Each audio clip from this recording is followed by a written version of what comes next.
With me, I have the CEO of EcoWave Power, Inna Braverman. She will hold a presentation, and then we will have questions afterwards. As usual, you can ask questions on the web during the presentation and during the questions. So go ahead, Inna. So first of all, I would like to thank Penser Bank for having me here today. Today I will start with a short introductory movie that I think that seeing is the best way to understand our company, our vision and our technology. And then after the movie I will give a little bit background about the wave energy sector, about our technology and about our plans for the future. So we can start the video.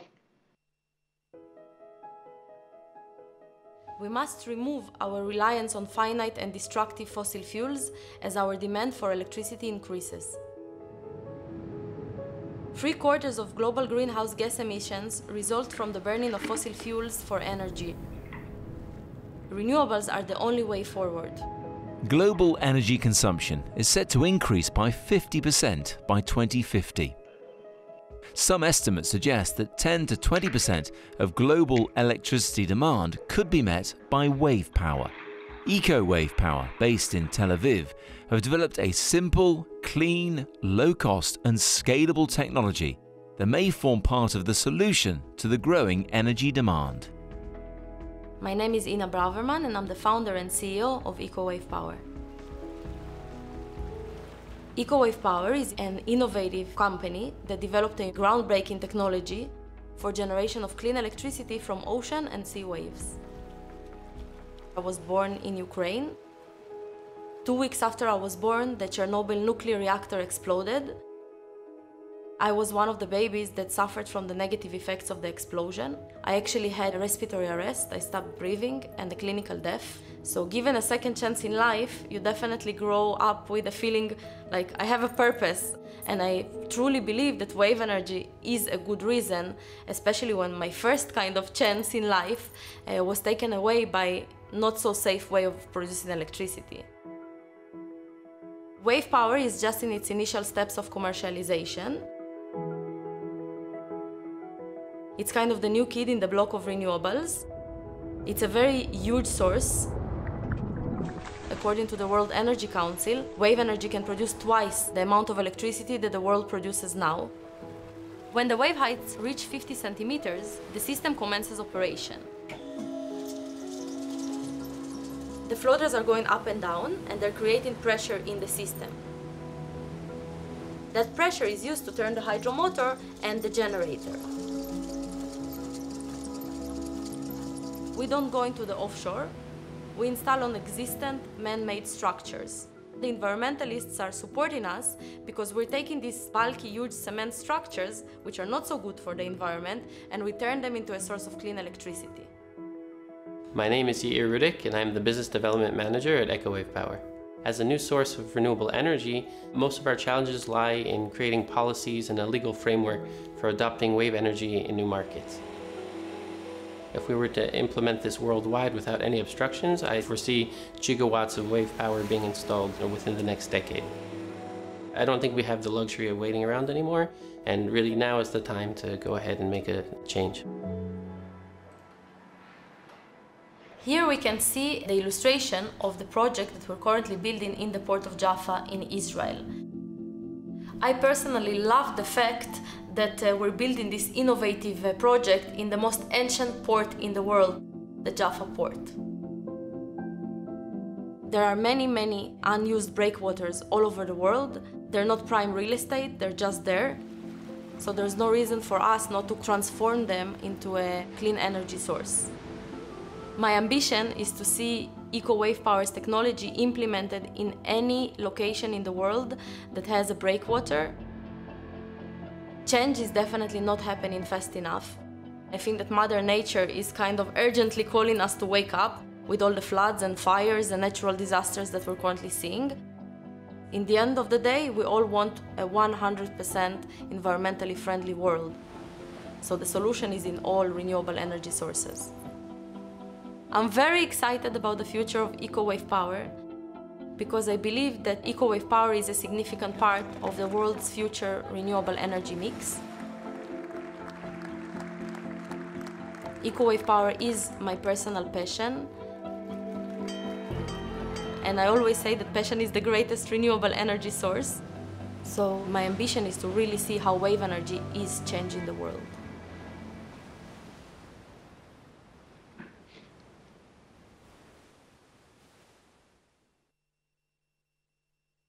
Okay, so I heard the movie without the sound. I hope that the people that are watching heard it with the sound, but if not, it's good that there are subtitles.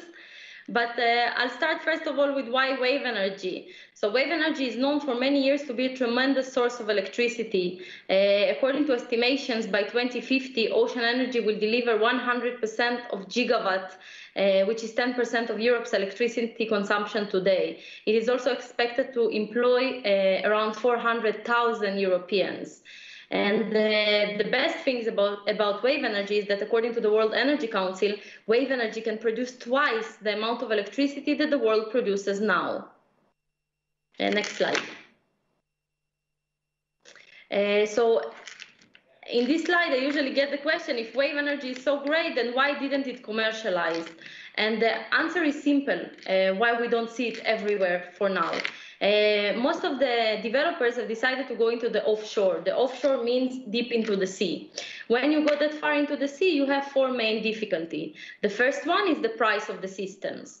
The system that we see on the screen is Pelamis, and there are other systems that have been built in the offshore. The costs are sky high, hundreds of millions of dollars, which does not make it very cost competitive. The second problem is the reliability of those systems. Pelamis, for example, broke down after a few days of operations. Other companies like Ocean Links in Australia or Wello in Scotland have sunk also after a relatively short period of time. It's very difficult for man-made equipment to survive the loads that are caused by wave heights of 20 meters that sometimes happen in the offshore. Because of the high prices and the low reliability, insurance companies refuse to insure offshore wave energy technology, and environmentalists, which were supposed to be the greatest supporters of wave energy, were actually objecting it because it created a new presence on the ocean floor, which changed the ecological balance and disturbed the environment. And one other problem was that the companies that were developing the offshore solution got so preoccupied with trying to make it not break and build it in a cost-efficient price that many of them didn't even get the chance to connect it to the grid. So there became a very large question mark whether wave energy can even safely connect to the electric grid. And EcoWave Power decided on a completely different approach. Next slide. So here you can see the EcoWave Power solution. This is actually our Gibraltar power station.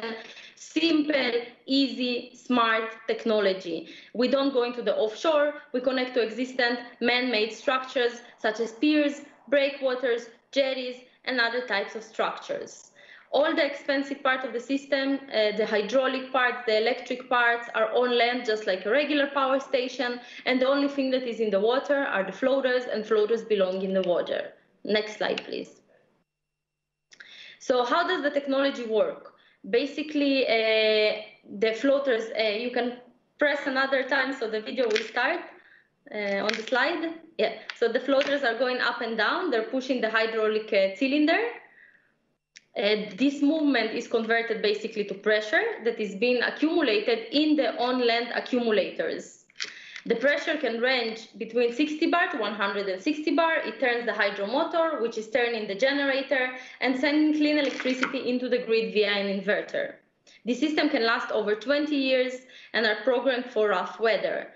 We have 17 patents and patents pending for our innovative technology, including patents in the United States, in Israel, and in the European Union. In a recent report by IRENA, the International Renewable Energy Agency, they said that future projections point toward the fact that point absorbers, which is the type of our technology, will dominate the wave energy sector. And next slide, please. So what are the advantages of our technology? You can press again so it starts playing the videos. Yeah. So the technology is cost efficient. The power station that you see on the screen is our Gibraltar power station. It cost us only $450,000. The system is environmentally friendly. We don't connect to the ocean floor, but only connect to existing man-made structures such as piers, breakwater, jetties, and other marine structures. The system is reliable. If you press again, please, the button video will start. Yeah. In the video below, we can see the Gibraltar power station during a storm. As you can see, the floaters are lifted when the waves are too high for the system to handle. The floaters automatically lift above the water level and they stay in the upward position until the storm passes. So the system is also reliable and thus it is also fully insurable by reputable insurance companies. Next slide, please. So we started our development pathway in the wave pool in 2011, where we installed a scale of 1 to 100, very small floater sizes. The goal was to initially examine the technology and to check how different floaters types and shapes are influencing on the energy generation. We continue to an off-grid pilot in the port of Jaffa, already a scale of 1 to 5, much larger, which operated since 2014 till 2020. Then we continue to our first grid-connected power station installed in Gibraltar since 2016. Currently is operated and connected to the grid. The scale is 1 to 4. And we're now in construction of the EWP EDF1 project through a joint venture that we established with EDF, Renewables IL, which is a subsidiary of EDF, the French national electrical company. We basically removed the small off-grid pilot that we had in the port of Jaffa, and instead of that, installing 10 large-scale floaters in the scale of 1 to 2, which will be connected to the grid. We already announced that we have commenced the grid connection works in the last days, and we're very excited and will be opening the project in a number of months. Most of the companies in wave energy are still kind of stuck in different R&D stages, and we're already opening our second grid-connected power station, and this is something that we're very proud of. Next slide, please. So here we can see a little bit from the construction of the Gibraltar power station. The important thing to see is that we can use standard machinery like cranes and forklifts. We don't need ships and divers and underwater moorings and cables. Everything is done from the land side, and therefore the O&M, the operation and maintenance, is very cost efficient. Next slide. Here we can see the Gibraltar power station. We can see that actually the floaters are located on the water, but that the expensive machinery, the conversion unit, is not near the water. It's far away. It's about 30 meters away from the actual floaters, protected on land, just like a regular power station, which enables us to keep the prices as low as possible and to keep our equipment safe. Next slide. So here we can basically see some of the information of our Gibraltar site. We see that the site is not necessarily ideal in terms of the wave pattern, but it is ideal for a first grid-connected power station, because we have very different phenomena that assist us in testing different situations for the system. For example, because it's next to the rock, we have a significant wave reflection, which enables us to examine and R&D what is the influence of wave reflection on our floaters and energy production. Also, the predominant wave direction, as opposed to a breakwater on a jetty, on this jetty, the wave direction is from the side. So mostly, instead of getting elevating force, so the waves coming from like right to the floaters, it's coming to the side of the floaters and thereby mostly hitting the connections. So for us, it's actually very good to test different connection types and to make sure that we can withstand the roughest possible weather. Next slide. So here we can basically see the operational time of the Gibraltar power station. The green is when we're harvesting energy. The light blue is stop due to calm seas. The red is the storm protection, and the gray is downtime. Next slide.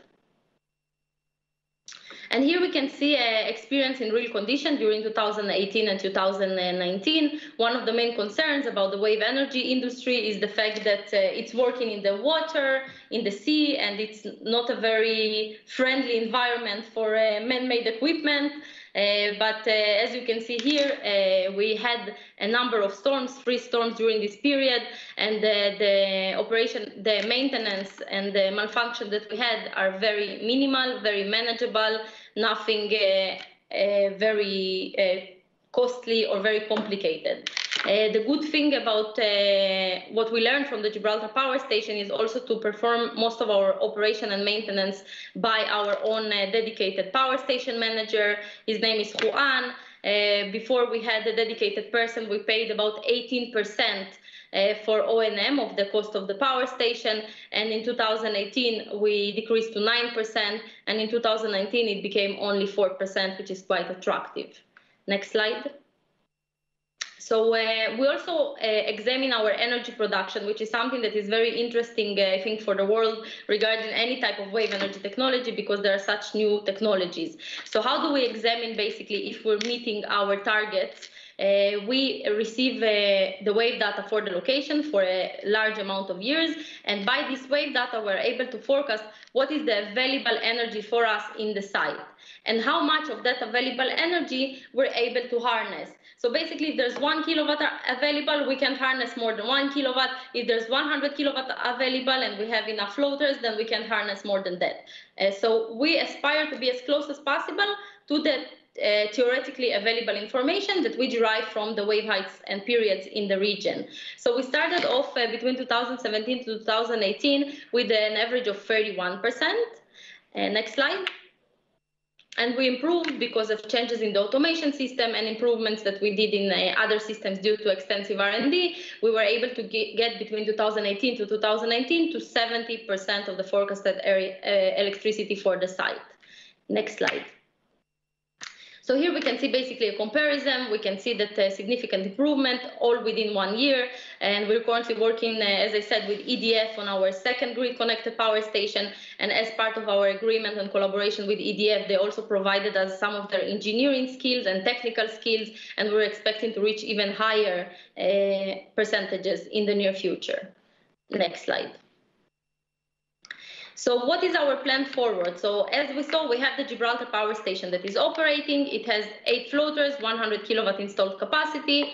Now we're building the EWP EDF1 project, which is expected to open in a number of months. The grid connection works are already on the way.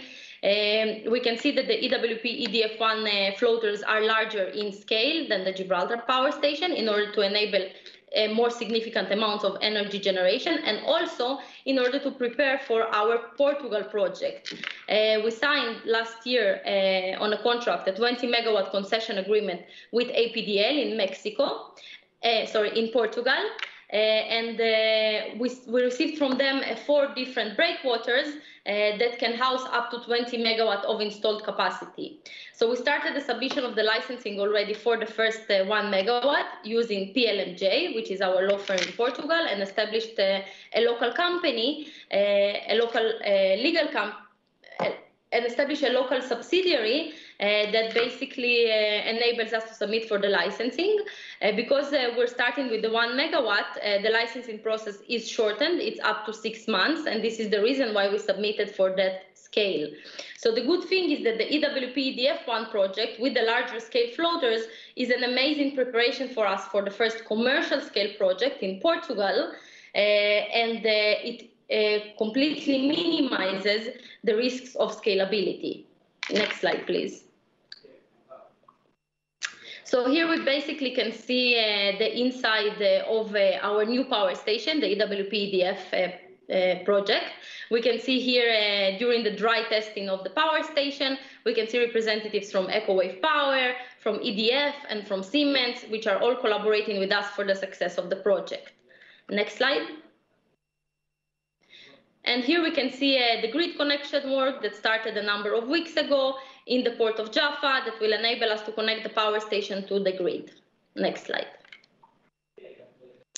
Here is actually a very interesting slide because it is showing the power matrix for our wave energy power station. In the above one, we can see the power matrix for 100 kilowatt, and the below table is for 1 megawatt. The good thing is that we see that in 1 megawatt, in the 1 megawatt power matrix, in 2.5 meters of wave height that is coming in a period of every 6 seconds, we can generate already 980 kilowatt, which means almost full capacity for the power station. And Portugal is a site where 2.5 meters is an average wave height. So this is amazing for us because we will be able to show amazing electricity production. Next slide. So here is our project pipeline. The company currently has 254 megawatts in its project pipeline. The agreements on the left side, Gibraltar, Portugal, Mexico, and Israel, are agreements that are already solidified. Gibraltar is a PPA. Portugal is a concession agreement, Mexico is a 25 megawatt interconnection agreement, and Israel is the project with EDF that I presented that is already under construction. And on the right side, we're seeing pipeline projects, projects in Europe, which include the project in the UK, Scotland, Cyprus, and other locations, Asia, which includes China, Vietnam, and Australia, of course. The reason for us to accumulate such a significant project pipeline is because we're planning to be able in the near future to get debt financing. And debt financing will enable us to finance multiple projects, hold them on our balance sheet, and sell the electricity to the grid in attractive feed-in tariffs. So that's the reason why, in order to become a profitable business, we want to be ready to the time that we hit the first debt financing deal and are able to build multiple assets at the same time, and not like we're doing now because we're dependent on equity financing and build the assets one by one. Next slide, please. So I wanted to finish that by saying that I'm not very objective. My passion is wave energy, and that's really, what I love doing. But in the end of the day, I believe that the solution for the world pollution and climate change is combining all renewable energy sources. If it's solar or wind or wave or tidal, everything should be combined for a 100% renewable energy friendly world. And one of our newest patents is the EWP patent for combined wave and solar generation facility, which we're currently testing in our Gibraltar site. There are 14 or 15 additional tidal and wave companies that I saw in the last IRENA reports that are doing such tests as well. So we believe really the right direction is the combination of different sources. Next slide. And that's it, basically. Here you can see that we're featured on different channels. You can visit our website and see different articles and information about the company. And we're recognized by the United Nations in receiving the Global Climate Action Award, by Solar Impulse as an efficient solution, and by C40. Thank you very much. Thank you, Inna. So now a couple of questions. How would you say the interest for the wave energy market has been if you compare now to a couple of years ago?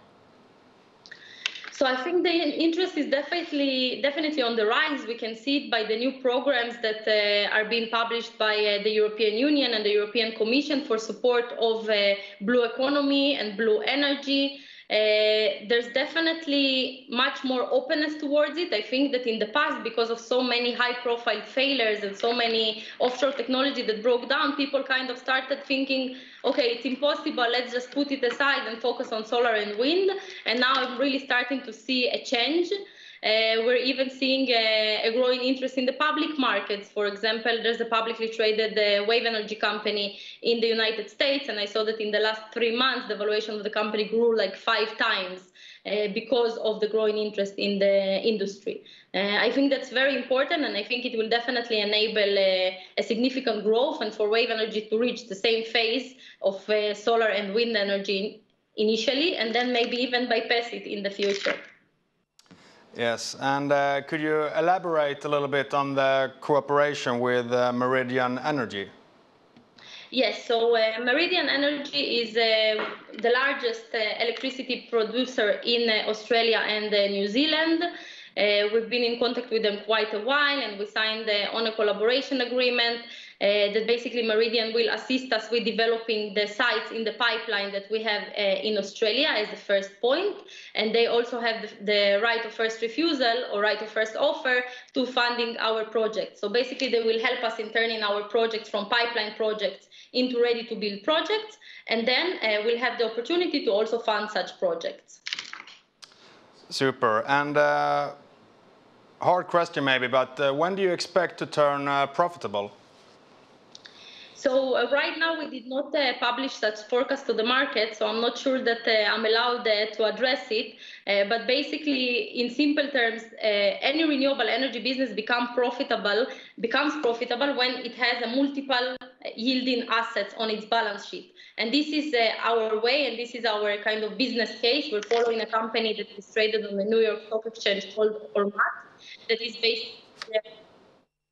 is basically building a lot of assets and selling the electricity to the grid. We want to do the same thing. So we believe that once we have a number of such assets under operation, commercial scale assets, the company will become profitable. Super. And last question, why should you own Ecowave Power? What do you mean? Why should you invest, you mean? Why should you invest in the stock or the company? So first of all, the company, I think that in Sweden, the company did not receive so much publicity, and there's not so much awareness about the significant activity of Ecowave Power, and that's a shame because it did receive quite a significant amount of attention in the world and in the research community. But there's a number of reasons. First of all, we're the most advanced company in the wave energy sector. Whereas most of the companies are struggling to build their first R&D facilities or connect to the grid, our company already is building the second grid-connected power station, which is a very big deal for the wave energy sector. Our company is recognized by large-scale electrical companies such as EDF, the French national electrical company, and Meridian, the Australian and New Zealand electric company. These are companies that would not collaborate with just anyone, so they believe in the technology, and I think it shows the strength of the technology. And one other thing is that even research, the new research like by IRENA or by CEREMA, which is the governmental research company of the government of France, are showing that the type of technology that Ecowave Power is developing is the type that is the most cost efficient and is the type that will dominate the wave energy market. So basically, it's a very good combination of operational experience, research that is supporting that we're in the right path, and collaboration with very strong strategic partners. Super. Thank you, and hopefully you will get more interest after this. Thank you very much. Thank you. Bye-bye.